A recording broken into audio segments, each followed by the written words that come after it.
Robert Talks. News, fashion, inspiration, people. George Robert Talks. Uma produção da GRT em parceria com a Flyby Agência Digital. Está no ar o programa George Robert Talks. Minha entrevistada de hoje é nascida na Bahia. Criada em São Paulo, é advogada, cantora, palestrante e faz parte do programa de liderança do Departamento dos Estados Unidos. Integrante da Comissão Organizativa da Rio Negro Climate Week. Foi reconhecida pela Forbes Brasil 2025 como uma das mulheres mais poderosas do Brasil. Em 2024, como uma das pessoas negras mais influentes do mundo. Também integra a Power List 2022-2024 e foi vencedora do Prêmio Cláudia 2025 na categoria Trabalho Social. Hoje, vamos conhecer a trajetória de Juliana Souza.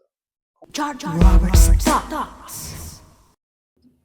Seja muito bem-vinda, Juliana Souza, uma advogada de sucesso, gente. Além de advogada, ela é estrategista institucional, pesquisadora, palestrante, articuladora cultural, cantora. É, sem dúvida, uma mulher de sucesso e hoje ela está aqui com a gente para contar para nós, brasileiros cidadãos do mundo, essa trajetória inspiradora. Juliana Souza, muito bem-vinda. Muito obrigada pelo convite. Estou muito feliz de estar aqui com vocês, contar um pouco mais sobre o nosso trabalho, do que a gente vem construindo. Um prazer imenso. Bom, Juliana, a gente sabe que por trás de uma mulher bem-sucedida, porque ama o que faz e se dedica, perde até a hora no que está fazendo, de tanto amor pela profissão, e por trás de tanto sucesso, né, de tantas conquistas, tem uma trajetória de cair e levantar que muita gente não conhece. Então, vamos fazer aí uma viagem ao passado e começa contando para a gente quem é Juliana Souza. Ai, olha, que pergunta deliciosa para a gente começar. Eu acho que olhar para o nosso passado diz muito sobre o nosso presente e o que a gente quer construir no futuro, né? Então, eu diria que a Juliana Souza é uma menina que tem conseguido realizar os seus sonhos, né? Eu sou baiana, sou de Feira de Santana, e tenho a alegria de ser baiana, mas eu vim para São Paulo muito cedo com minha mãe. Minha mãe, uma sobrevivente de um histórico de violência doméstica, e abandona tudo, escolhe a mim, escolhe a nós. E aí eu vim para cá com 2 anos, então o sotaque baiano ficou ali meio pelo meio do caminho. E morei na Grande São Paulo, em Osasco, que é uma cidade... Hoje eu moro em São Paulo, uma cidade próxima daqui. E eu digo sempre que a educação foi o instrumento, o veículo que modificou minha trajetória, meu caminho. Minha mãe sempre foi uma grande entusiasta da educação. E hoje eu acredito que eu sou uma mulher que, por meio da minha trajetória, do meu trabalho, consegue devolver muitas das oportunidades que eu tive aí ao longo da carreira, da trajetória. Acho que é curioso contar também para o nosso público aqui que a minha primeira profissão não é advocacia, minha primeira profissão é eletricista. Eu sou eletricista de manutenção do Senai, comecei a trabalhar com 14 anos de idade. E o Senai aqui no Brasil é um curso formativo para o mercado de trabalho, e aí a gente começa ali como aprendiz, tem a possibilidade de trabalhar numa empresa, e depois eu trabalhei como digitadora, trabalhei também vendendo empréstimos consignados até que entrei na graduação. Sou a primeira da minha família que acessa a universidade no Brasil, por meio de políticas públicas. E aí fui trabalhando desde cedo, então, em vários escritórios. Então, minha formação foi bastante multidisciplinar nesse sentido. E conforme eu fui ascendendo socialmente, eu fui me tornando cada vez mais uma exceção. Isso sempre me incomodou muito. Então, para além dessa percepção, também fui vendo que eu me tornei organicamente esse ponto de conexão entre quem tinha oportunidades a oferecer e quem buscava oportunidades. Então, eu falava, Juliana, temos tal vaga, tal oportunidade, tal curso, e às vezes para mim naquele momento não fazia sentido, mas sempre eu tinha um colega, uma amiga, alguém para quem aquela oportunidade caía como uma luva. Eu fui fazendo essas conexões de uma maneira muito orgânica. E em 2021, na pandemia, pensando em ampliar isso, o Instituto Desvelando que é a organização que eu presido e fundo, surge ali naquele contexto, né, uma roda de conversas entre mulheres, e aí, 4 anos depois, são mais de 40 mil pessoas impactadas, encurtando aqui um pouco da nossa história. Então, eu sou uma pessoa que tem muita pressa, porque eu acredito que a gente tem desafios históricos que estão muito materializados no nosso presente, e porque a gente carrega, né, uma grande responsabilidade a partir do lugar que a gente ocupa. Eu digo que a gente, muitas vezes, é essa primeira geração que está deixando algo material para ser dado. Embora, historicamente, a gente tenha construído a abundância, a gente herdou muitas vezes a escassez. Então, eu digo que eu quero ser a geração da última primeira. Então, é a primeira que compra um apartamento, a primeira viagem internacional, a primeira que acessa a universidade. E você, exatamente voltando para o início da sua pergunta, né? As pessoas às vezes veem só o sucesso, a capa da revista, os lugares para onde a gente vai, mas tem um bastidor, que é pretérito, mas também muito presente, porque conforme a gente vai transcendendo, a gente vai encontrando novos obstáculos no caminho, mas com muita estratégia a gente vai conseguindo driblar isso, e com o apoio de muita gente especial, que eu tive a alegria, a sorte de encontrar no caminho. Mas não é simples, não é fácil, mas é muito prazeroso poder, a partir da minha trajetória, também construir, inspirar, mobilizar a vida de tantas outras pessoas. Olha, você tocou num ponto que é muito importante quando a gente faz uma retrospectiva de tudo isso que você falou, é a questão da escolha. A sua mãe, lá atrás, ela escolheu a você e a ela. E dessa escolha, vocês duas foram da Bahia, saíram da Bahia, foram para São Paulo. E em São Paulo, ela, como mãe solo, ela teve a preocupação, ela teve que criar oportunidades para que realmente ela viesse escrever uma história diária da própria vida dela, e com você, bem pequena nos braços ainda, criança ali, menina, e a preocupação também, ela tinha que trabalhar e tinha que prover também algo que é muito importante, que é o passaporte para a liberdade de todo ser humano, que é a sua educação. E através da educação, você foi se encontrando. A gente vem de uma era em que pouco se falava nos assuntos que são tocados hoje, que naquela época era tudo muito brutal, porque não tinha lei que defendia determinados assuntos de hoje, como bullying, como preconceito racial, como preconceito em relação à sexualidade da pessoa. Você sabe, nós vivemos essa época que lá atrás falavam coisas para a gente e muitos de nós tínhamos um mecanismo de defesa ou de chorar ou de revidar, né, na pessoa para ter que se defender. E esse processo foi evoluindo através da informação. E você fala isso muito bem quando você falou no ponto que a educação foi ali para você esse passaporte que te gerou o primeiro trabalho, ainda muito jovem, mas na preocupação de ajudar em casa, na preocupação do dinheirinho que você queria guardar para investir numa carreira futura. Então, se a gente parar para analisar o que você colocou aí para gente, né? Tantos pontos importantes. Eu sei que nesse momento está passando um filme na sua cabeça, né?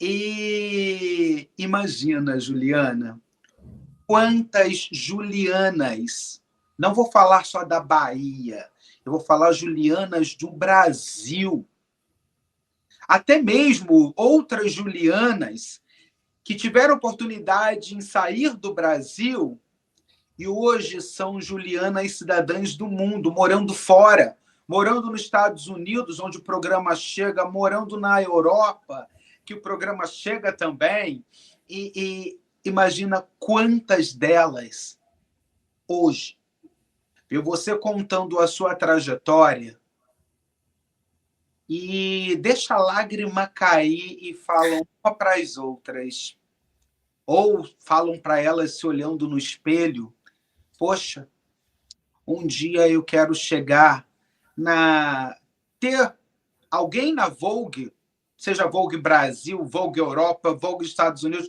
falando sobre mim. Um dia eu quero estar na capa da Forbes como uma das mulheres mais influentes do Brasil. O papel que você hoje assume em ser porta-voz de muitas mulheres que lá atrás não tinham o direito da fala. E você traz isso através do seu conhecimento, da educação, a preocupação de que forma o telespectador, de que forma o leitor, que você escreveu um livro, né? Um livro maravilhoso que chega aí para todo mundo, né? Torrente Ancestral. E ali existe uma pergunta na capa daquele livro. Vidas negras importam? Posso te contar da história desse livro? Tô com vontade de falar sobre isso. Você vai falar sobre isso. Você vai falar sobre isso. Mas eu quero saber uma coisa. Antes de você tocar no assunto do livro, né? Vamos falar um pouco desse legado familiar, essa força que a sua mãe passou para você e você carrega. E quando você fala, né, da sua história, que aparece o nome dela, Dona Tercília Conceição, essa mulher tão forte que passou para você esse poder de consciência, esse poder de fala, de ir atrás e de se tornar uma advogada. Conta pra gente das suas fontes de inspiração e na escolha de uma carreira acadêmica. Agora é a hora que eu provavelmente vou chorar. Quando a gente fala da minha mãe, né? E toda vez que eu tenho oportunidade de falar sobre ela, é sempre um momento muito especial, muito emocionante para mim. Minha mãe é a grande inspiração, a minha maior professora, a minha heroína. E em todo lugar em que eu estiver, eu faço questão que minha mãe esteja. Às vezes, pessoalmente, a gente tem a alegria de poder contar com a presença dela, mas em todo lugar que eu estiver, a gente vai falar sobre a minha mãe, porque penso que no Brasil a gente tem a tradição de honrar a trajetória de mulheres como a minha mãe, as mulheres da minha família, minha tia Maria de Lourdes, minha tia Joana, minha tia Neuza, que também foram muito responsáveis pela minha formação, né, compartilhando esse cuidado meu, quando minha mãe estava trabalhando fora, né, para nos sustentar. Então, as minhas tias Maria de Lourdes, a minha tia Neuza, a minha tia Joana, que também foram muito responsáveis de compartilhar esse cuidado, né, da Juliana criança com a minha mãe. Penso eu que no Brasil a gente tem a tradição de olhar para as trajetórias de mulheres como essas de uma maneira póstuma. Então, depois que essa pessoa passa, a fulana, a ciclana foi incrível, mas é muito importante a gente honrar essa ancestralidade da qual a gente fala tanto em vida. Então, minha mãe é uma grande conselheira, de uma sabedoria imensa. Minha mãe era professora na Bahia, aqui em São Paulo, veio trabalhar como trabalhadora doméstica. Então, eu sempre digo que eu sou filha orgulhosa dessa dinastia de trabalhadoras domésticas. E digo dinastia porque, historicamente pensando, sempre penso muito na nossa história enquanto país e na nossa trajetória familiar. O caminho traçado, né, esperado para mim, as possibilidades que se apresentavam era que eu seguisse o mesmo percurso que minha mãe, que as minhas tias, que era ser uma pessoa trabalhadora doméstica. E aí não é nenhum demérito quanto à profissão, é uma profissão muito digna, o ponto é quanto às condições em que esse trabalho de via de regra se exerce. As trabalhadoras domésticas no Brasil tiveram direitos trabalhistas muito recentemente. Então, a gente ainda tem uma forma precária de que esse trabalho exista, né? E algo que é muito interessante contar é que hoje eu moro aqui em São Paulo, nos Jardins, e minha mãe fazia faxina no prédio vizinho onde eu moro hoje. Literalmente vizinho, assim. Então, quando eu fui comprar esse apartamento, foi ali na planta, eu não tinha me dado conta de que era ali naquele vizinho.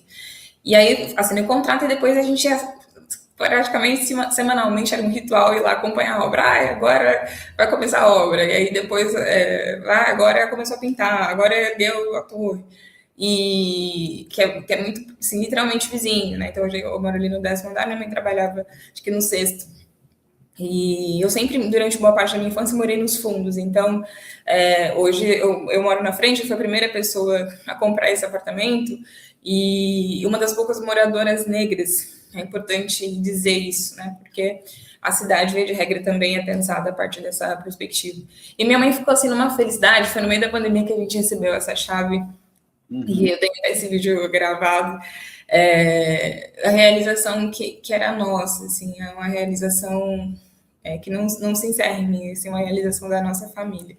E tão importante, tão simbólico poder pensar que a gente tem esse nosso lugar no mundo, né? Que é essa nossa casa, e nesse lugar tão emblemático, que é literalmente onde minha mãe passava até anos anteriores, né? Para uma função específica, hoje ela pode fruir, ela também fazer parte desse ambiente, desse território de uma outra maneira.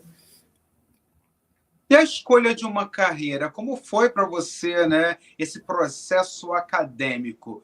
Você começou a trabalhar muito jovem, mas na hora de escolher o que realmente queria estudar em uma universidade, como foi para você esse processo na escolha acadêmica?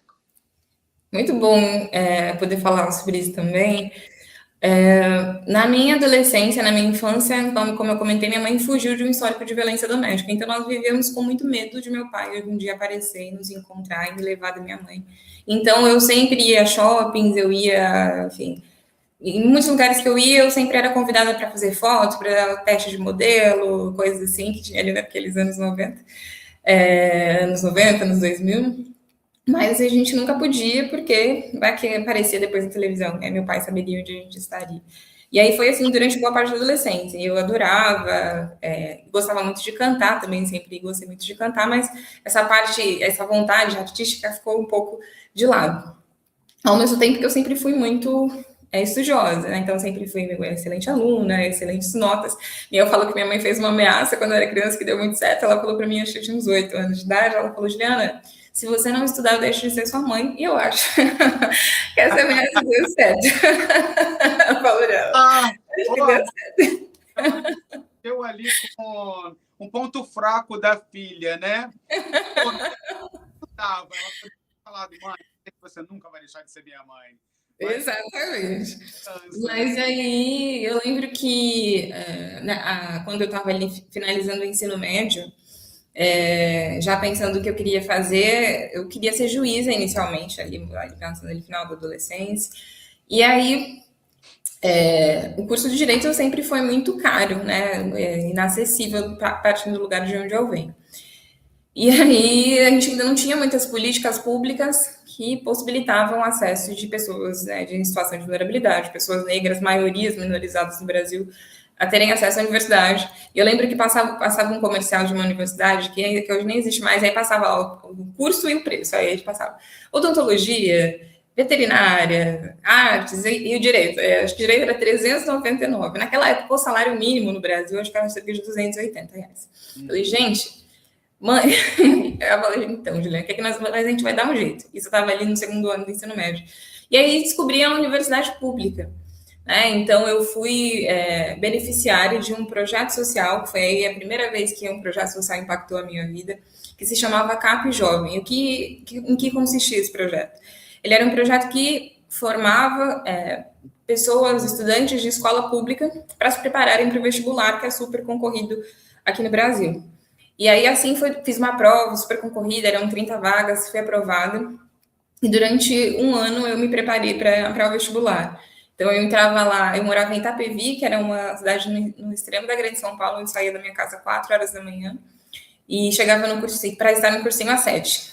E o cursinho acabava às 5, eu ia para a veterinária, que era outro campus lá da universidade, ficava estudando até às 10 da noite, pegava o último trem, chegava em casa meia-noite e 4 horas da manhã era de novo esse mesmo ciclo, foi assim durante um ano. No final daquele ano eu fui aprovada na PUC, na Pontifícia Universidade Católica, aqui de São Paulo, por meio de uma política pública que se chama ProUni, aqui no Brasil, que a gente tem a isenção da mensalidade na graduação. É uma das melhores universidades do país, especialmente no meu curso, que é Direito. E lá eu estudei durante os 5 anos, né? Depois passei na prova da ordem e tudo mais. Mas eu sempre tive um senso de justiça muito grande, né? Sempre me incomodou perceber o mundo da forma como ele se apresentava, a desigualdade. E minha mãe também sempre, para além do senso de justiça, um senso de generosidade, para além de um senso ações muito concretas. Então, sempre convivi com esse de se a gente não tem, a gente precisa pensar que o outro também não tem, como é que se a gente tem, a gente divide. E sempre foi em casa, minha mãe fazia almoços e vinha todos os meus primos, eu sou filha única, mas sempre a gente estava juntos, então esse lugar de apoiar as pessoas, de ajudar o próximo, esse olhar atento ao próximo, esse olhar humanista, certamente vem da minha mãe, vem de casa. E por isso também eu pensava ali naquele momento que o direito era uma ferramenta concreta para transformar esse cenário. Entrando na graduação, no primeiro ano ali, eu falei, acho que não sei se eu quero ser juíza, porque não sei se exatamente essa vai ser a minha melhor contribuição. E aí parti, então, para a advocacia, e aí trabalhei em diversas áreas, me especializei, fiz pós-graduação, mestrado, mas eu sempre acredito que as respostas que a gente precisa para a sociedade, especialmente a partir da perspectiva jurídica, não partem do direito. Tem outros conhecimentos, outras ciências, outros olhares que certamente fazem com que a gente tenha uma visão mais qualificada do mundo, para que a gente consiga exercer a nossa profissão da melhor maneira, né? Então, as respostas jurídicas muitas vezes não estão na lei, nos manuais, porque a lei é resultado do nosso processo enquanto sociedade, mas essencialmente ela está na filosofia, ela está na sociologia, ela está na história, ela está na matemática, ela está nesse olhar atento para o que é, de fato, essa justiça e esse acesso à justiça que a gente precisa o tempo todo aprimorar. O importante de tudo é que o direito, ele te trouxe aí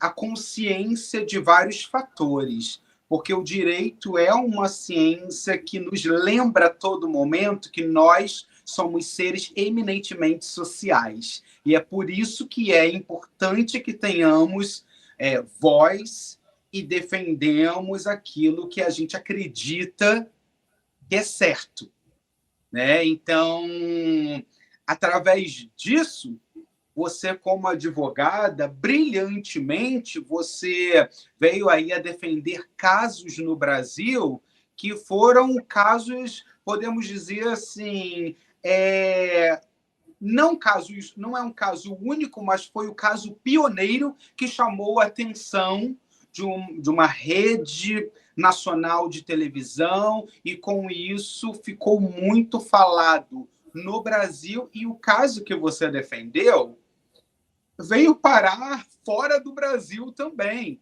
Como a gente sabe que aqui nos Estados Unidos, eu estou falando da visão de uma pessoa que mora aqui na América há muito tempo, de 0 a 18 anos, todos têm o direito à escola, têm o direito à educação.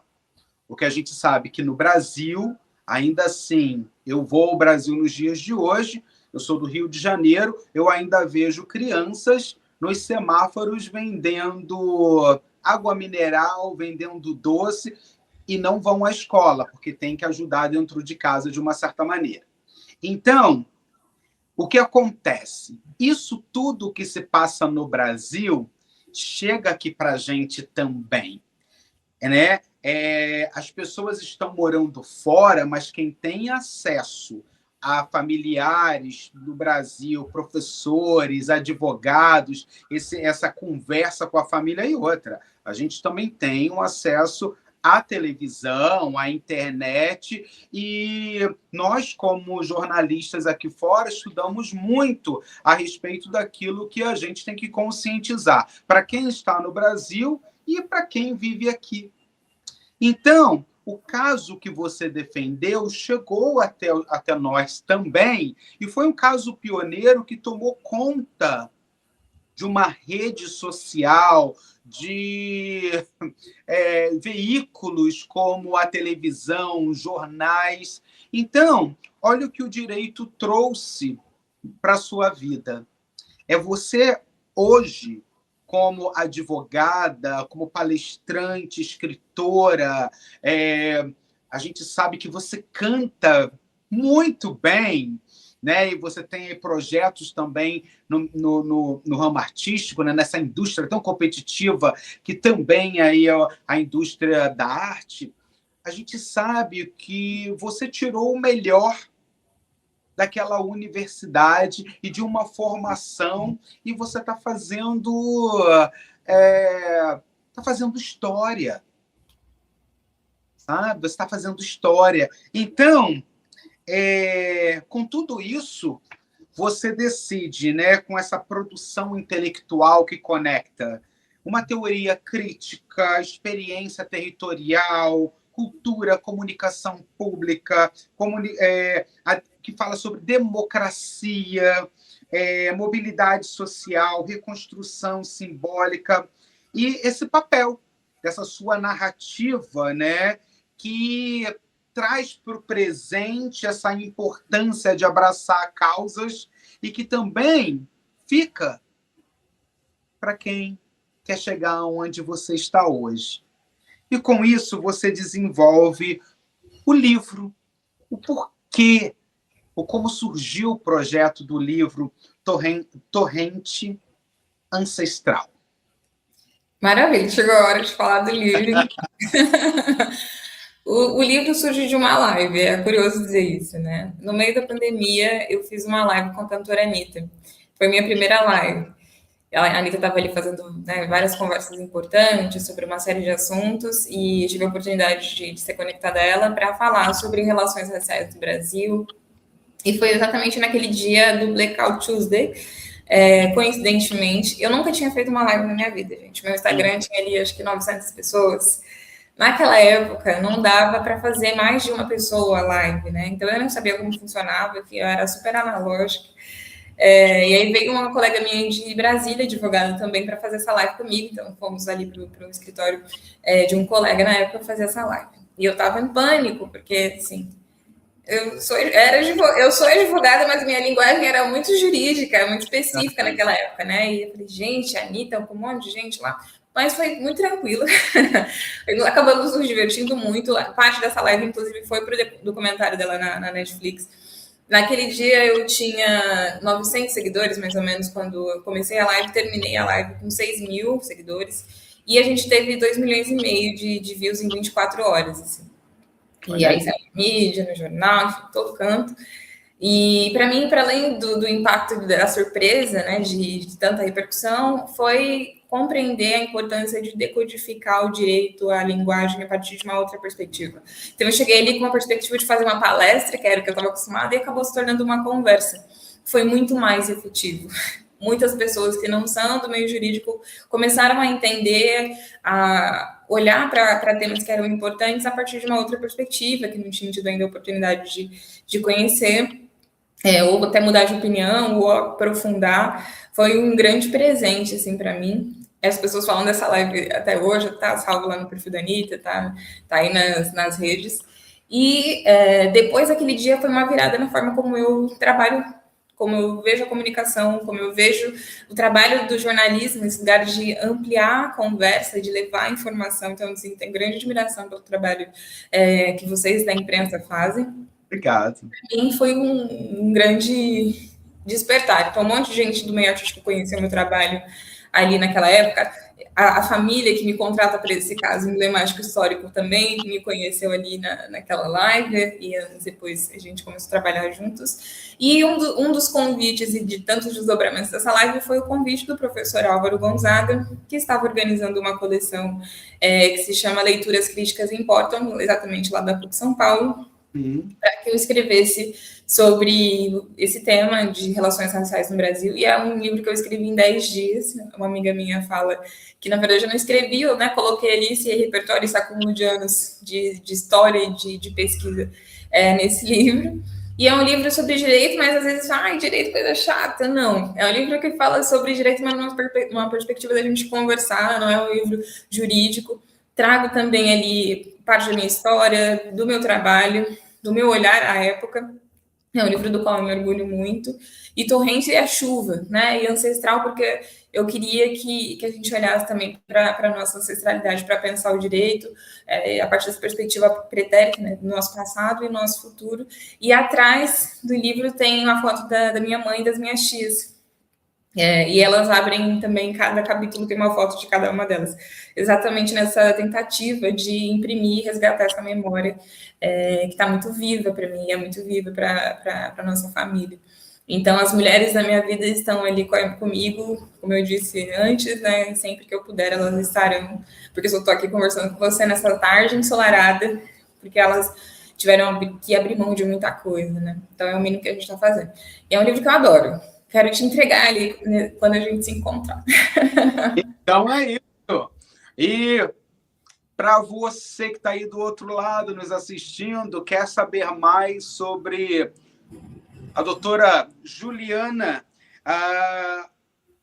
fica aí para vocês na tela a rede social dela. Rede social da Juliana Souza fica aí. Vocês podem entrar em contato, dessa forma vocês saberão como adquirir esse material belíssimo e também, diariamente, pelo Instagram, todos vocês vão ter o prazer em acompanhar tudo que ela vem fazendo, seja na arte, seja defendendo causas, as revistas que estão falando sobre ela, e fica aí para vocês na tela. Bom, a gente vai para um rápido comercial, mas não sai daí que a gente volta já já. Robert Talks. Tem dificuldade em dar conta das demandas do seu negócio e ainda ter que cuidar do design e comunicação? Na Flyby Agência Digital, a equipe atende os seus desafios, cuida do seu design, conteúdo digital e do seu website, para que você foque no que realmente importa. Conte com um parceiro que se molda às necessidades do seu negócio, ajudando a você transformar sua presença digital em forma profissional e transparente. Vamos cuidar do seu digital? Fale com a Flyby.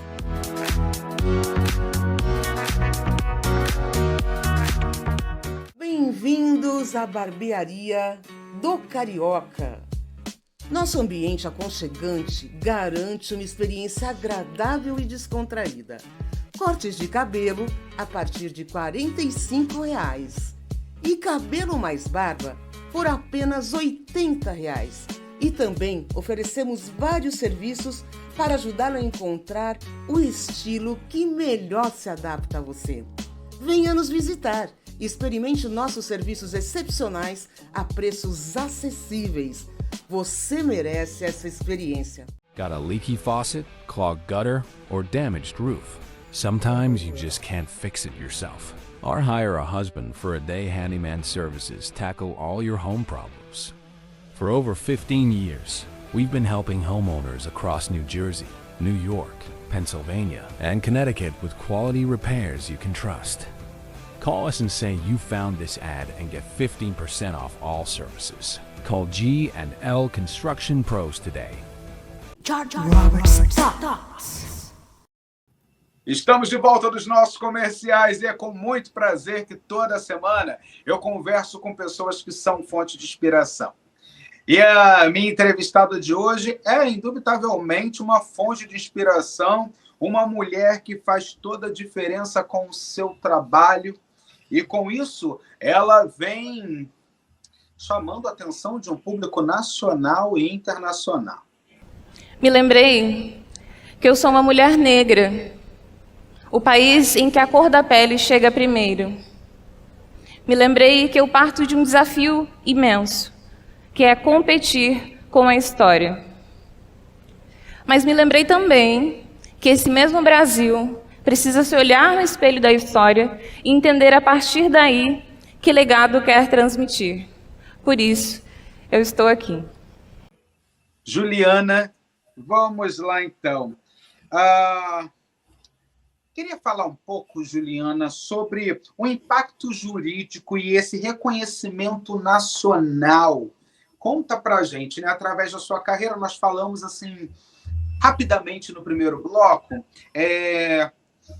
sobre o trabalho que você desenvolveu, né, e o trabalho que você vem desenvolvendo, que ainda continua e é muito comentado a respeito, que chegou para todos nós pela televisão e por outros veículos, né, o caso da família, né, do ator, da família Galhaço. Conta um pouco para a gente, né, como isso aconteceu, como chegaram até você, ou você chegou até eles. Conta pra gente como tudo ocorreu.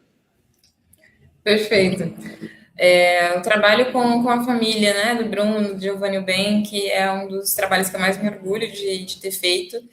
E foi, de fato, o trabalho que trouxe muita visibilidade, repercussão, porque eu venho construindo na área jurídica nos últimos 10 anos. As pessoas dizem que eu tenho uma carinha de menina, mas estou na carreira há 10 anos. 12 anos, para ser mais precisa. Mas contando um pouco de como nos conhecemos, né, enfim, um pouco desses bastidores, eu estava falando sobre as lives, né, agora no nosso bloco anterior. Uhum. E depois da live com a Anitta, eu fiz live com a Thaís Araújo, fiz live com a Regina Casé, e eu estava ali buscando uma série de pessoas que achavam que tinha sinergia, que a gente poderia ter uma conversa interessante. A pandemia foi muito desse lugar, né, dessas lives para aproximar, conectar, foi um momento muito difícil, muito traumático para todos nós. E aí, dessas lives, entrei em contato com o Bruno para convidá-lo para uma live, e ele me convidou para assumir o caso. Então, foi assim que nos conhecemos. E é um trabalho em que estamos atuando nos últimos 6 anos.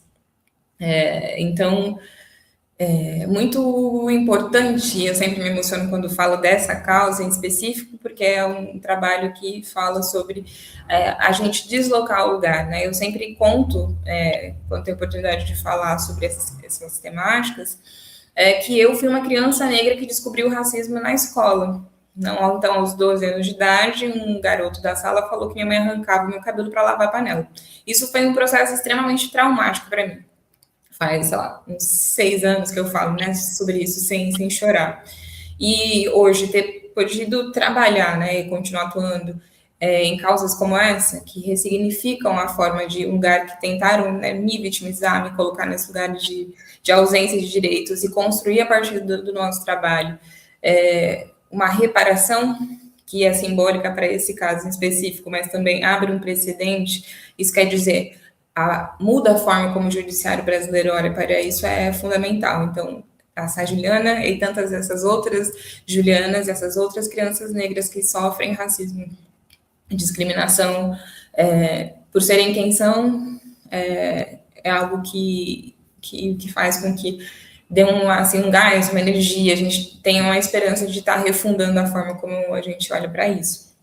E é um caso, contando aqui rapidamente, o caso tramita em segredo de justiça, mas, né, enfim, o que eu posso dizer, que já está amplamente divulgado, né, foi um caso de uma mulher que perseguiu, né, uma das filhas do Bruno com discursos racistas, odiosos, abomináveis, que é uma menina maravilhosa, uma criança incrível, e foi, né, responsabilizada, então, com a maior condenação por racismo e injúria racial na história do Brasil, né, a primeira vez que alguém é condenado à prisão em regime fechado. Então, trabalhamos agora na segunda instância e tem também discutido muito a importância da gente atualizar a legislação nacional e internacional acerca dessa temática. E sobre a repercussão, né, tive a oportunidade de falar muito sobre isso à época. Num final de semana chegaram 100 mil pessoas nas minhas redes sociais, e aí dos mais diversos relatos, né, de pessoas contando que elas sentiam esperança, que elas se sentiam vistas, se sentiam reconhecidas, voltavam a acreditar na justiça. E eu sempre aproveito para dizer sobre a importância da gente denunciar, né, da gente levar os nossos direitos adiante, da gente procurar assistência jurídica, a defensoria pública, se é o caso de não ter recursos para arcar com o trabalho de advogado, mas para que, de fato, esse direito que está ali no papel, né, chegue ao sistema de justiça e seja, de fato, materializado, né, para que a gente corrija, que a gente repare, né, para que a gente responsabilize pessoas que eventualmente se sintam autorizadas a vilipendiar ou a ultrajar, né, a humanidade de outro por ser quem é. Então, é um caso do qual muito me orgulho da resposta que a gente tem conseguido construir para a família, mas, para além disso, de tudo que isso simboliza e movimenta no sistema de justiça para tantas outras famílias que seguem passando por situações como essas diuturnamente. Muito bom. Parabéns. É isso. Tem que se fazer jus né, ao que é colocado para as pessoas de forma correta, né, e às vezes não é aplicada. Eu falo da questão da lei. A lei é criada, a informação existe, ainda nos dias de hoje, com essa vasta tecnologia, podemos dizer que não é todo mundo que tem acesso a uma tecnologia que venha ajudar educativamente. Por quê? Nos dias de hoje, a gente não sabe com quem nossas crianças, que está aí, sendo dada para nossos filhos, um computador, um laptop, é dado aí um celular, e a gente não sabe com quem nossos filhos estão falando, né? E fica muito claro que existe lei que defende a família, lei que defende aquela criança que está sendo tão exposta a uma tecnologia que, de repente, está sendo mal usada, mal utilizada. A culpa em si não é da criança, né? A gente tem que colocar isso a público, que quem educa dentro de sua casa, né, tem que colocar limites para que a criança se sinta também protegida. Né? E a nossa criança, você falou de um caso agora, que ela era, hoje, né, ela já está uma moça. Quando aconteceu com ela aquilo, ela era uma criança e não sabia como se defender. Agora, você imagina se o pai e a mãe não a defendesse. Você imagina se o pai e a mãe não fosse atrás de um direito da filha. Sabe? É colocar aqui para o nosso telespectador que todos nós temos direito. E são profissionais como você, Juliana, que trazem para as redes sociais essa conscientização. Então, Juliana, com isso, você traz para muita gente essa consciência, né, através de todo o trabalho que você desenvolve, a consciência de fala, consciência que existe uma lei, e o mais importante é procurar bons profissionais que venham nos defender em relação àquilo que a gente não concorda, para que nós possamos, a cada dia, fazer com que a lei no Brasil venha a funcionar de forma com mais eficácia, né? E com isso, você traz para a gente outro presente, né, que é um instituto, Desvelando Oris. Como surgiu o instituto na sua vida? Eu quero só, antes, dar continuidade ali, fazer um comentário sobre o que você comentou antes, né? A nossa Constituição Federal, no artigo 227, né? A Constituição é a lei maior que rege, né, o país. E ela estabelece que as crianças são prioridade absoluta. E isso é muito importante de ser reafirmado, que diz respeito sobre a garantia, a salvaguarda, a proteção dos direitos das crianças de uma maneira prioritária. Então, isso não é um dever só dos pais, da família, é um dever de todos nós, enquanto sociedade. Especialmente num ambiente digital, para que a gente garanta que, de fato, essas crianças sejam respeitadas, ouvidas e possam se desenvolver aí com um ambiente que propicie isso, uma sociedade que propicie isso, né? Então, quanto mais informação nós tivermos, cada um de nós vai ser mais apto a buscar identificar uma violação de direito e aí, então, buscar a reparação, a responsabilização. Então, antes do processo de judicialização, de buscar esse direito, acontece, então, esse processo de compreensão, de entender o que é essa lei e qual é a minha parte nisso, né? Como é que eu faço enquanto sociedade para que, de fato, a lei se cumpra, para que ela se materialize. E pensando nisso, chegamos no Instituto Desvelando Oris, como eu comentei ali no início, o Instituto foi esse presente para mim também, em poder retribuir as oportunidades que eu tive ao longo do caminho. Contando um pouco sobre o nome, Desvelando Oris, você falou perfeitamente, mas Oris revelando, então, quando eu explico o que é que significa, as pessoas não costumam mais esquecer. Então, o desvelar significa apresentar, revelar. Desvelar é uma palavra que significa, portanto, ampliação, compartilhar. E o Ori é a nossa cabeça, é uma palavra africana, né? Então, quando a gente junta o desvelando com o Ori, a gente está falando de tomada de consciência, essa palavra que você usou muitas vezes hoje e sim, de uma maneira muito propícia. Com o Desvelando Oris, a gente está buscando ampliar o acesso a possibilidades de vida, de existência, por meio da educação, não poderia ser diferente, por meio da justiça e por meio da arte, da cultura. Então, a gente trabalha de uma maneira interseccional esses pilares, e que foram, não por acaso, os pilares que transformaram a minha própria trajetória.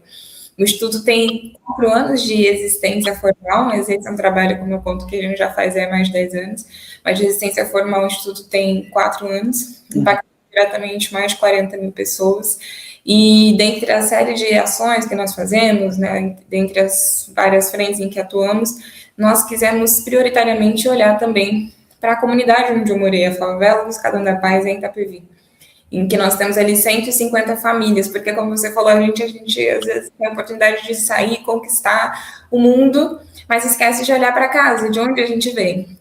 E eu faço questão de estar sempre nessa conexão, nessa ponte, né, nessa ida e vinda de levar o melhor de cada lugar, território, pessoa, e tem sido muito interessante, para além das nossas tantas diferenças, entender o que surge desse encontro, dessa conexão. Então, o Instituto trabalha na frente de educação, especialmente em escolas públicas, levando o trabalho de comunicação não violenta, educação em direitos e letramento sobre diversidade, sobre as questões raciais. Na frente de justiça, nós temos o atendimento gratuito para pessoas vítimas de racismo e de homotransfobia, também trabalho de advocacy, incidência internacional, Nações Unidas, organismos internacionais. E na frente de cultura, é um trabalho tanto no mercado das artes, hoje a gente tem a alegria, por exemplo, de ter o Lucas Arruda, que é um dos principais artistas no Brasil e no mundo, no nosso conselho. Então, é um trabalho de diálogo com o mercado de arte, para que a gente tenha uma arte cada vez mais consciente de si e de fato, que reflita toda essa diversidade e multiplicidade que a cultura e que a arte podem oferecer, como também a inserção de novos artistas no mercado, bem como no campo cultural, a circulação de pessoas em espaços que muitas vezes não foram lhes possibilitados. Então, a gente tem Nessa parte de cultura, por exemplo, o Circulando os Saberes e o Me Leva. O Me Leva é um programa do Instituto em que a gente propicia o acesso a festivais. Às vezes é muito caro você ter acesso à cultura, né? Cultura de qualidade no Brasil. E aí a nossa atuação aqui tem sido de levar jovens para esse espaço, né? Se conectar com profissionais, ter acesso ao show da sua banda favorita, do seu artista favorito. E muitas dessas coisas que a gente constrói hoje foram ausências que eu encontrei no meu próprio caminho. Então, às vezes, ia para a televisão, de longe, e falava, nossa, queria estar naquele show, naquele espetáculo, naquela peça de teatro, visitar um museu, e eram muitas coisas, às vezes, distantes. Não sabia como chegar, não sabia como acessar. Não faltava grana. E às vezes, e hoje eu falo que muitas vezes falta o tempo, né? Então, são as convergências que a gente vai fazendo ao longo do caminho, mas a gente teve a sorte de ter na nossa trajetória institucional a alegria de encontrar com muitas pessoas muito generosas que fazem com que esse trabalho aconteça. Acabamos de entregar nosso jantar anual de captação de recursos aqui na Pinacoteca de São Paulo. Fizemos um brunch no final do ano passado em Miami, ali na Semana da Arte Básica, que deve se repetir esse ano. E, para além disso, a gente tem buscado ampliar essa discussão sobre a filantropia no Brasil, né? Da importância de você doar, de você colaborar. A gente sabe que tem muita gente, às vezes, picareta, né? E gera uma desconfiança, mas busca saber a fonte, a transparência. E, para além do recurso financeiro, que é importante, mas todo mundo pode contribuir de alguma maneira, seja com dinheiro, seja com expertise, seja com seu repertório, seja com conexões. A gente não faz nada e a gente não é nada sozinho. Então, eu acredito muito nesse poder da solidariedade, é isso que a gente vem buscando construir por aqui. E é isso. Quer saber mais sobre Juliana Souza? Entre em contato com ela pela rede social. Siga diariamente o trabalho dessa mulher, que é uma fonte de inspiração e vem fazendo toda a diferença. Com isso, com todo esse trabalho, também a gente não pode esquecer do reconhecimento internacional. Ela é aplaudida, sim, por um público internacional e por essa diplomacia cultural. Com isso, ela traz agora para os Estados Unidos, ela vai estar, muito em breve, vai estar de volta aqui nos Estados Unidos e com mais um projeto. Conta para a gente o que te traz agora a Nova York. Dessa vez, vamos para essa semana do Brasil, essa Brasil Week, a semana que celebra o empresariado brasileiro, em que a gente tem a oportunidade de reencontrar e celebrar o trabalho que grandes amigos, apoiadores têm feito aqui no Brasil, então da importância desse reconhecimento, mas também é um momento de novas conexões e de reconexões. Então, e especificamente nessa semana a gente está indo levar para aí a campanha que a gente acabou de lançar nesse mês passado, que se chama O Impossível é Provisório, que é uma frase da minha mãe, uma frase muito potente. Numa conversa íntima nossa, ela falou sobre essa frase e isso ficou muito marcado em mim. Quando eu falava sobre essa frase para as pessoas, falavam, nossa, Juliana, que frase incrível. O impossível é provisório, né? Algo que ainda não aconteceu. E essa frase nos leva a pensar sobre a potência do sonho, que foi inclusive o tema do nosso jantar, o direito ao sonho. Convidando o Brasil e o mundo a se sonhar. Então, a gente estreou essa campanha em rede nacional, ela está pelas ruas, está no metrô, está nos aeroportos, e temos aí algumas possibilidades de participação. Uma é convidando o Brasil a compartilhar a sua história do que era aquele impossível que se tornou provisório. Então, qual foi aquela barreira, aquele desafio que você venceu para que a gente consiga inspirar outras pessoas a vencerem talvez aquele momento desafiador, entendendo que aquilo é só passageiro. E a outra possibilidade também é a aquisição da camiseta edição Origem, que tem a venda 100% revertida para o Instituto. Então, todo o recurso captado com a campanha é revertido para o Instituto, e a gente teve a alegria de contar com embaixadoras que são grandes estrelas, e grandes estrelas mesmo. Então, a gente tem a Rebeca Andrade, nossa campeã olímpica, como embaixadora, a Bruna Marquezine, que é uma atriz incrível, que tem feito um trabalho muito importante na divulgação e propagação da cultura brasileira no mundo. A Luísa Sonza, que é uma cantora tão importante e tem uma comunicação com o público jovem que é incrível. E a Tayla Ayala, que também é uma estrela nacional, internacional, e, para além disso, também tem um trabalho social muito importante. Minha mãe, que é a grande idealizadora da frase, e eu também estou ali como embaixadora. Então, a gente tem recebido histórias é maravilhosa. Minha mãe, toda vez que ouve falar, recebe um depoimento, fica extremamente emocionada. E é muito bonito ver como isso está impactando as pessoas e esse convite, né? Um país e uma sociedade, mundialmente, é algo que a gente observa cada vez mais. Parece que os sonhos não podem acontecer, que é tudo difícil, né? Um pensamento às vezes tão distópico, a gente se relembrar dessa força interior, e que precisa também ser essa energia social, né? Essa prosperidade social que deve ser construída aí por todos nós, para que a gente consiga levar essa mensagem e acreditar que isso de fato pode acontecer. Então, a gente está muito feliz e espera que a campanha tenha aí vida longa, mas a gente está muito feliz com esse start, e é sobre isso que a gente vai falar também aí em Nova York. O mais importante é o pontapé inicial. E com isso, a segunda coisa mais importante é o acreditar. O acreditar que o projeto ia dar certo e está dando. Chamando a atenção de outras pessoas que querem se conscientizar, pessoas que, quando você passa, as pessoas falam assim, nossa, quero fazer parte disso também, quero abraçar essa causa. E com isso fica essa união que faz a força, e com isso outros brasileiros também se interessam em abraçar um projeto que é tão importante, né? É lembrar ao outro, que fica muito claro para o outro, que o impossível é provisório, porque a partir do momento que a gente se entrega à arte, cultura, educação, a gente passa a ter mais voz numa sociedade, né? E é através disso que a gente fala muito aqui, a educação, a gente pode chegar no coração de outras pessoas de forma branda, sem precisar agredir a ninguém. A gente pode deixar uma mensagem e a gente pode conscientizar a essas pessoas que é possível chegar a algum lugar e só basta acreditar. Nós crescemos, Juliana, escutando isso, né? Chegar a algum lugar é necessário acreditar. E que muitas das pessoas acabam se perguntando, mas vou acreditar em quem? Nesse mundo tão violento, eu vou acreditar em quem? E esse acreditar, gente, está aí, ó. É quando você se olhar no espelho, você tem que olhar para você, acreditar naquilo que você, como ser humano, pode realizar.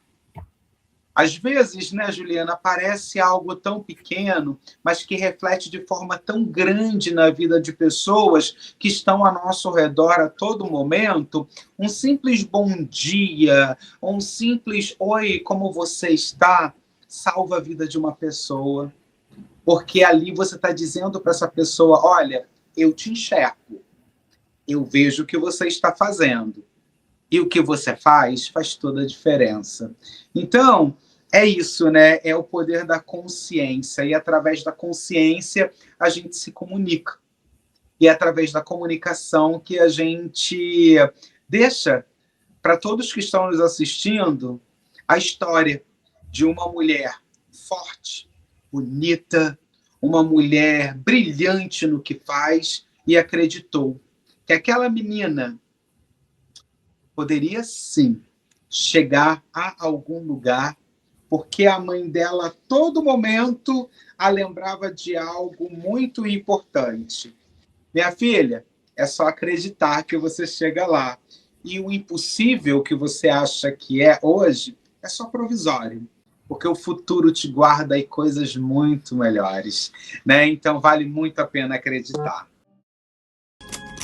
Cada queda parecia o fim. Disseram que não era pra mim. Parecia que tinha acabado. E eu decidi continuar, mesmo quando ninguém acreditava. Mas eu sempre questionei os limites. O impossível é provisório. O impossível é provisório. O impossível É provisório. O impossível é provisório. Minha querida, Olha que lindo, mais um projeto que você está trazendo para os Estados Unidos. E, gente, ela tem muita coisa, ela tem muita história, já participou de vários podcasts. Imagina com o que se passa na cabeça de uma mulher bem-sucedida na capa da Forbes. E aí, sendo apontada como uma das mulheres, né? Uma das mulheres com mais influência, né? Com influência no Brasil. Como é que é isso para você, sabe, Juliana? Hoje, você, depois de contar sua trajetória, ter a oportunidade de ser porta-voz de uma sociedade brasileira, ter aí um editorial na própria Vogue Brasil falando sobre você passar nas bancas e até mesmo ver ali você na capa da Forbes como uma mulher de sucesso, uma mulher que acredita. Como é que é isso para a Juliana de hoje? E o que a Juliana de hoje falaria para a Juliana, aquela menina pequenininha lá da Bahia, né? E nos braços da mãe, com muitos sonhos, mas que achava que era tudo muito distante, como você mesmo falou. Como é para você isso hoje? E o que você diria para a Juliana menina? Eu acredito que eu estou em constante construção, né? Esse lá que a gente diz que chegou, quando a gente alcança uma determinada meta, um sonho, a gente descobre que tem tantas outras coisas a serem conquistadas, mas eu sempre tento estar ainda com os pés muito no chão, sempre com muita resiliência, com muita responsabilidade, porque esse lugar de visibilidade, de ser porta-voz, como você disse, né, do Brasil, e de causas e tudo mais, é também um lugar de muita responsabilidade, né? Porque eu não acredito que a gente não tenha falado, eu acredito que a gente tenha tido poucas oportunidades de sermos ouvidas. Eu sempre digo que a gente tem uma escassez de exemplos visíveis de possibilidades e possibilidades bem-sucedidas, né? Então, portanto, a gente se frustra ou deixa de sonhar porque a gente não se vê. Não sou eu, não é para mim, não, e a gente recebe muitas vezes esse não, né? E, às vezes, o espaço onde a gente está, o lugar, as pessoas que convivem com a gente também são as primeiras, né? Ou talvez não tiveram essas oportunidades, então elas também, às vezes, não te incentivam. Para mim, então, é um lugar de muita responsabilidade, mas um lugar de muita alegria também, de muita inspiração. Tudo que esse movimento, né, de eu tentar e ter buscado construir essa trajetória em primeira pessoa, com isso eu quero dizer, de poder dizer, a partir da minha experiência, do meu trabalho, da minha perspectiva, as coisas que me atravessam, as coisas de pessoas que me atravessam, de amplificar conversas, conectar pessoas, transformar realidades, é de fato um grande presente. E o que eu desejo é que cada vez mais tantas outras pessoas, vozes, possam ocupar esse lugar ou o lugar que as pessoas quiserem, porque elas merecem, porque elas devem, mas para além disso, porque todos ganhamos com isso. Quando alguém prospera, quando alguém ascende, quando alguém é iluminado, tudo ao redor também se ilumina. A gente ganha intelectualmente, a gente ganha financeiramente. Então, esse trabalho social de filantropia é um lugar interessante para a sociedade como um todo, que precisa de cada vez mais se desenvolver aqui no Brasil. No que se refere ao que a Juliana de agora, com 35 anos, faz aniversário daqui a pouquinho, diria para a menina que não faz muito tempo estava ali sonhando, é que é difícil, mas exatamente acreditando, buscando com resiliência, responsabilidade, dedicação e oportunidade, certamente a gente consegue chegar a lugares assim inimagináveis, que a gente não sabia nem conhecia, sabe?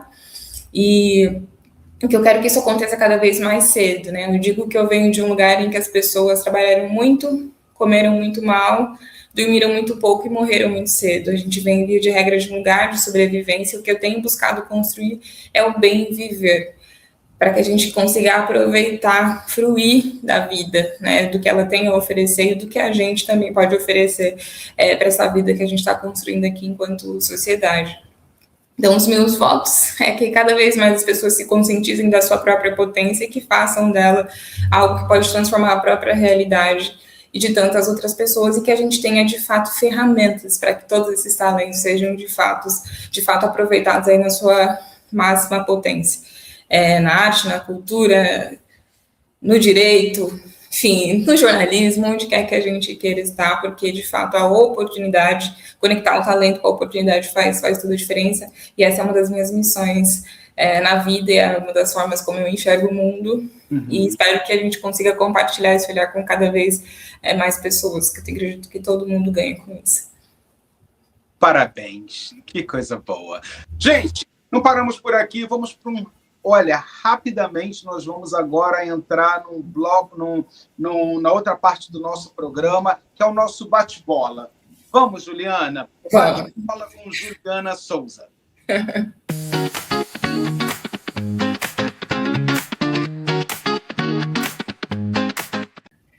Juliana, um sonho. Um sonho... eu tenho tantos sonhos, mas o meu sonho é que a gente consiga ter um país que entenda a potência que é, e que a gente deixe de ser eternamente o país do futuro, né? Que a gente construa nesse presente possibilidades para quem está chegando agora, que a gente de fato consiga entregar essa última geração de primeiros. Uma vontade. Uma vontade de férias. O ano mal começou e está super movimentado. Mas eu queria também poder descansar mais. A gente constrói muita coisa, mas também tenho tentado aproveitar essa jornada. Mas acho que eu adoraria ter férias na minha amada Bahia, que tive lá no começo do ano com a minha família, e de poder ter esse tempo cada vez mais tempo de qualidade com quem eu amo e quem me trouxe até aqui. Uma cor? Cor ou dor? Cor. Eu gosto de preto. Acho que me cai bem. Montanha, praia ou cidade? Aí depende do momento do dia. Nesses próximos dias eu estou bem urbana, aí na nossa querida Manhattan, Nova York, então eu vou ficar com a cidade. Teatro, TV ou cinema? O cinema. O cinema, para mim, assim, é arrebatador. Foi e continua sendo um grande professor. Tem filmes, assim, que eu adoro, que me formaram. E acho que é uma forma importante da gente resgatar e de contar novas histórias. Eu adoro cinema. Um estilo musical? Gente, eu gosto de tudo, porque eu amo música, né? Mas eu acho que o pop, que eu acho que o pop é essa democracia. Leva tanta informação, faz a gente dançar, faz a gente chorar, faz a gente pensar. Gosto do pop. Um livro? O meu. Além do meu, tem o livro da Viola Davis, que eu adoro, que é Em Busca de Mim. Está traduzido em português, enfim, é um livro que eu super recomendo. Um lugar? Minha casa. Mas precisamente quando eu posso dormir descansar, você tá vendo que eu tô bem assim nessa monotemática. Mas a minha casa, assim, eu amo estar na minha casa, que não é sempre, né, que eu trabalho muito, viajo muito, mas quando posso estar em casa, assistir minha série, tomar meu vinho, estar com a minha família de novo, é algo que para mim é sempre muito especial. Complete. Eu digo não para... Eu digo não pro medo, para a impossibilidade, para o preconceito. Eu digo não para espaços e lugares que me querem menor do que hoje eu consigo entender que eu sou. Então vamos lá. Eu tenho medo de... Tenho medo de não orgulhar minha mãe. É algo para mim assim muito importante. Honrar a minha mãe em vida. Acho que esse é o maior medo que eu tenho. Então, acordo todos os dias missionada, vocacionada, intencionalmente a dar continuidade ao legado que ela passou para mim. Se eu pudesse mudar algo no mundo, seria... O preconceito, né? A discriminação, a desigualdade. Eu me defino uma mulher... resiliente, sonhadora, persistente, Acho que são alguns dos adjetivos, mas a mulher do impossível provisório mesmo, porque de onde a gente veio para conseguir conquistar o que a gente conquistou e buscando levar tantas outras pessoas, é algo que realmente é de se admirar. E hoje eu falo isso com muita humildade, mas também com reconhecimento desse caminho, dessa trajetória que a gente vem trilhando. Se eu não fosse uma advogada, palestrante, uma articuladora cultural, eu seria cantora, mas eu não quero só deixar virar a ser, estou construindo isso concretamente, né? Acho que não cheguei a falar aqui, mas vou aproveitar aqui rapidamente. Sei que é o bate-bola, mas estou me estendendo. Eu fiquei muito doente faz uns 4 anos, assim, muito doente mesmo, quase não estaria mais aqui. E aí é importante a gente ressignificar, né, os nãos que a gente dá para a gente mesmo, quando a gente diz sim para tantas outras coisas. Então, a gente fala, amanhã eu faço, amanhã, e às vezes esse amanhã não chega. Uhum. Então, a música, a arte, a cultura me salvaram tantas vezes e foi também um momento de resgatar esse sonho que estava ali adormecido e que tenho trabalhado ativamente para colocar isso em prática. Deus em minha vida é? A energia, são os encontros, são as pessoas, a humildade, são ações concretas que a gente faz para além dos discursos, é a forma como a gente trata as pessoas, é a manifestação da possibilidade, da beleza, da natureza, é a possibilidade de transformar a vida das outras pessoas, né? Então, essa divindade que se manifesta de diversas maneiras é também o silêncio. Então, eu acredito que tem várias formas de se manifestar, independentemente do seu credo, da sua fé, esse respeito ao outro, né? Minha querida, nós começamos a nossa entrevista falando sobre você, lá na Bahia, depois chegando em São Paulo, bem pequena. Com isso, você falando da sua mãe, um pouco da relação família, a escolha de uma carreira. Da escolha de uma carreira, você brilhantemente começou a montar projetos, idealizou projetos, trouxe um livro no meio de tantos projetos, e com isso você se tornou uma mulher que, como eu já falei antes, né, porta-voz de uma sociedade brasileira, chamou a atenção pelo trabalho que desenvolve nacionalmente e internacionalmente, e no meio disso tudo, a gente para num bate-bola, que ao fim desse bate-bola, eu te dou a palavra Deus, e que você fala desse tudo, dessa energia, o que movimenta realmente, né, esse mundo, e dessa oportunidade que a gente tem diariamente em escrever novas páginas desse livro, desse caderno que é deixado em branco, e a gente tem que estar ali, ó, todo dia, escrevendo bons capítulos, né, da nossa vida. E que esse Deus possa, a cada dia, fazer com que você se sinta mais realizada. Juliana, sem dúvida nenhuma, a sua trajetória é uma trajetória que a gente pode colocar assim, no jogo da vida como campo de futebol. Vamos dar isso como exemplo.